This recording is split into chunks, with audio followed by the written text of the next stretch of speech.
Out on the long, sun-washed highways of 1957 America, the Ford Country Squire wagon wasn't just another family hauler. It was a rolling front porch on wheels, the kind of machine that carried summer vacations, little league gear, and 3 generations of stories beneath its sweeping roofline. You could spot it from a block away, that broad chrome grin, the polished faux mahogany panels catching the morning light like an old fishing cabin along a quiet lake. For many men of that era, this wasn't merely a car in the driveway. It was the family's anchor, patient, sturdy, and ready for wherever the map said the road might lead. Before the years weathered its lacquered panels and softened its V8 rumble, the '57 Country Squire arrived as a promise that the great American road still held space for wonder, for freedom, and for the gentle shifting of time itself. When the Ford Country Squire rolled into showrooms for the 1957 model year, it arrived at a moment when Detroit still believed beauty and practicality could live under the same steel roof.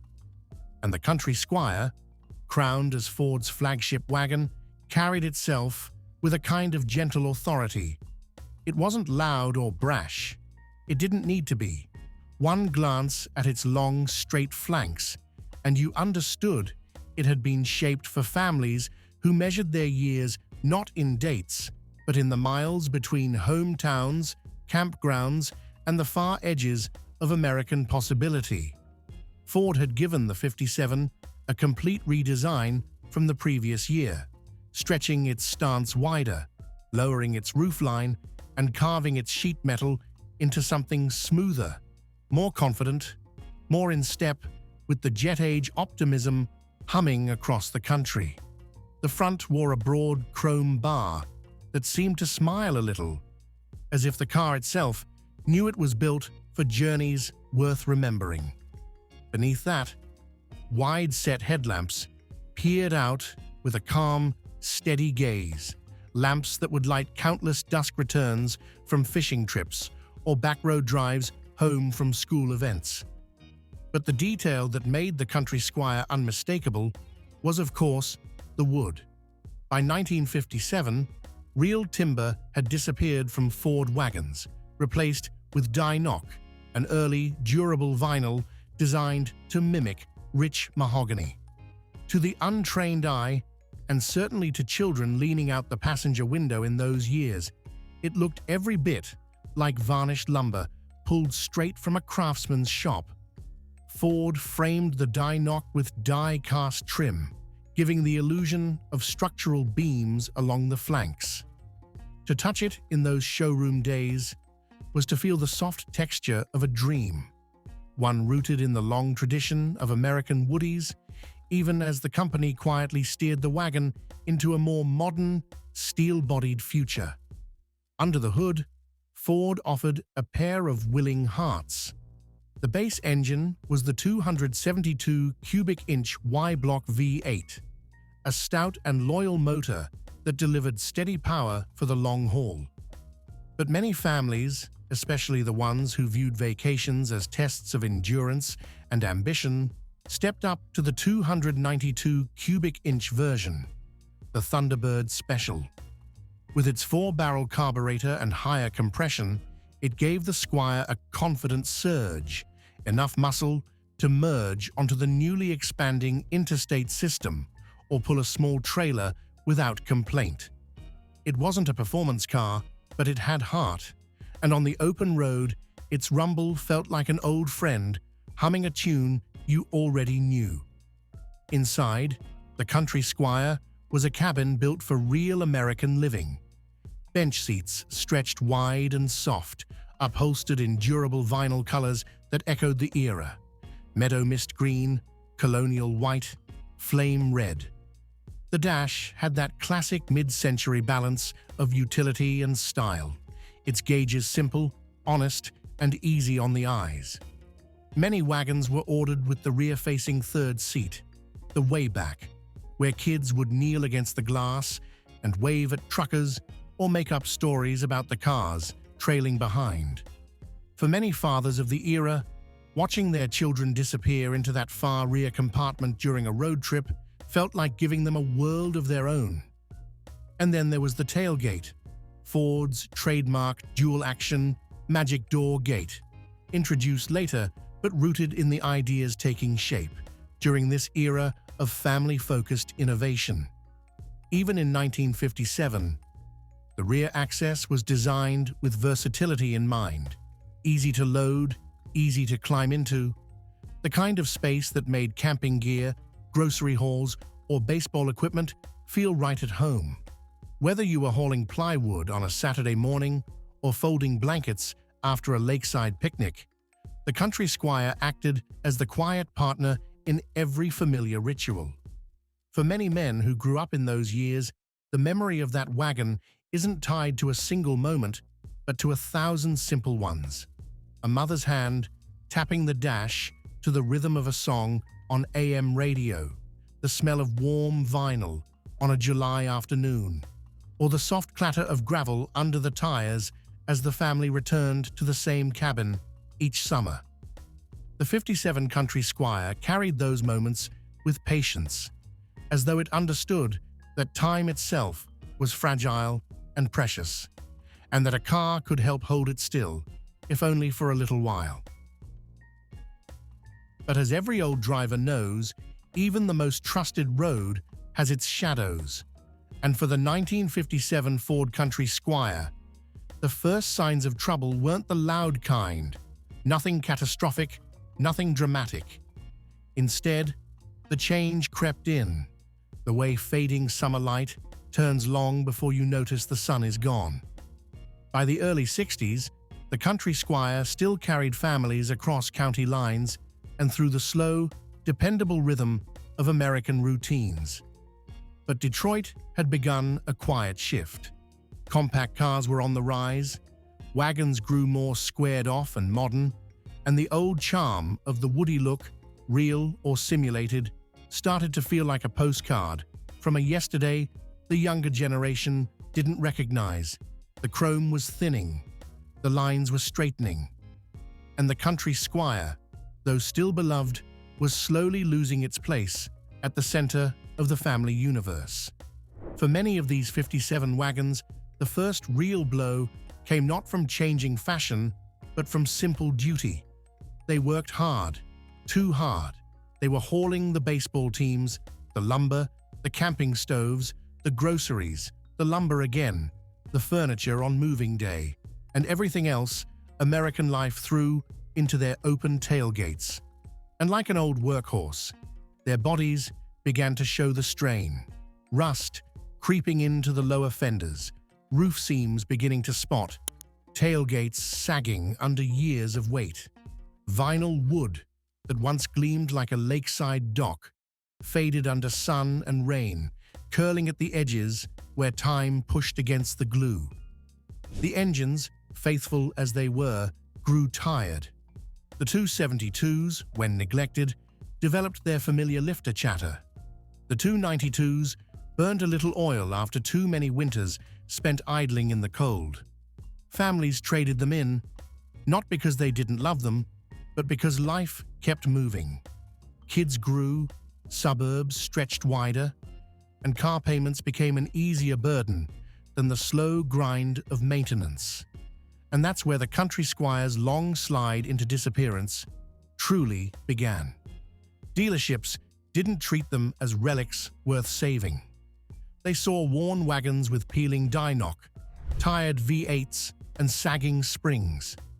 Old family cars weren't collectible then. They were simply old. After a decade or so, most found themselves sent to the back lots, traded for station wagons with cleaner lines, or for the new rising star of American driveways, the full-size sedan. Some '57 Squires ended up working a second life on farms, hauling feed and fence posts until their transmissions groaned beyond repair.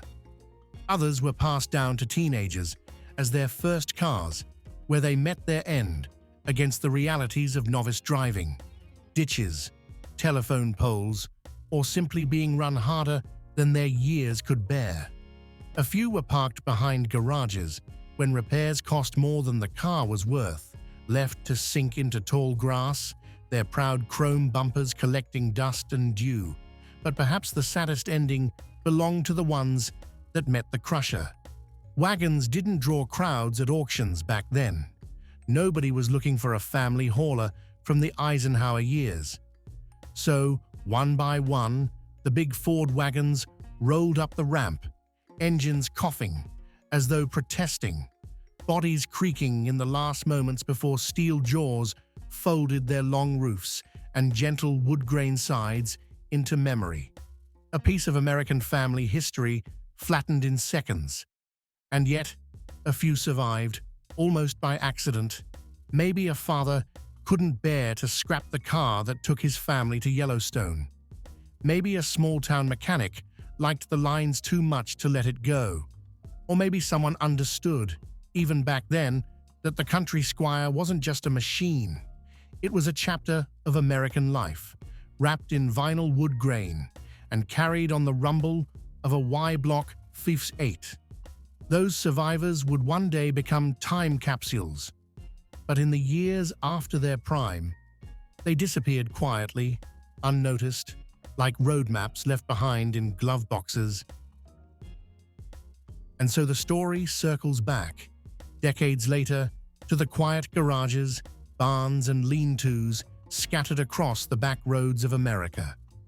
In those forgotten places, beneath dust thick enough to mute chrome and soften memory, the surviving 1957 Ford Country Squire wagons waited. Some rested on flat tires, their once proud die-knock panels bleached thin by sunlight. Others sat up on blocks where an old farmer had lifted them years before, fully intending to get around to it someday. And every so often, tucked between tool benches and jars filled with bolts of every size, you'd find one exactly as it was parked in the mid-70s. Keys still in the ignition, a folded road map in the glove box, and a faint scent of vinyl and oil lingering like a ghost from summers too far gone. What followed was something no engineer from Ford's 1957 design studios could have predicted. The world began to miss them. Not loudly, not suddenly, but slowly, like a memory rising through the fog of years. Younger generations discovered their charm in faded photo albums. Collectors spoke in hushed admiration about the warmth of their wood grain, the calm confidence of their roofline, the honest rumble of their Y-block hearts. And the men who once rode in the way back, waving to truckers through the rear glass, found themselves searching for one, just to feel that familiar door latch click, just to let their hands glide once more along the cool sweep of a chrome handle. Restorations started quietly, almost reverently. Sometimes all that was left of a Country Squire was a hood emblem and a dream. Other times, a complete but weary wagon rolled into a shop like an old soldier returning from a long march. Saving them was never simple. The simulated wood grain had to be coaxed back to life or reapplied with patient hands. Tailgates were rebuilt, floorboards patched, brittle wiring traced like the veins of an aging tree. But every person who brought a Country Squire back knew the truth. They weren't just restoring a machine. They were rescuing a piece of American family history. And when one finally returned to the road, gleaming beneath new clear coat, its V8 settling into a familiar, comforting thrum, something almost sacred happened. People waved. Folks at service stations drifted over with stories. Older men stepped near, laid a hand on the fender, and let an old silence say what words could not. In those quiet exchanges, the Country Squire became more than a restored relic. It became a vessel, carrying not just its own past, but the echoes of cross-country treks, summer vacations, early morning fishing trips, and the wide-open wonder of a different America. Today, a 1957 Country Squire stands as a reminder of how families once traveled. Together, unhurried, bound by shared miles. Its long roofline speaks of camping weekends and small-town parades. Its broad seats remember the laughter of kids perched in the way back.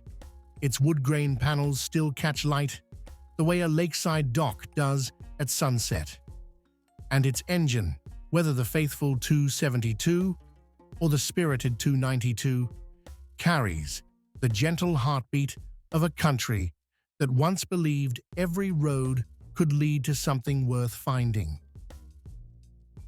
And if somewhere in these words, this old wagon has stirred a memory in you, some dusty highway, some quiet ride home after a summer game, some steady rumble beneath your shoes, don't let that feeling fade. Share it below. Leave a comment with the stories your family carried in wood grain and steel.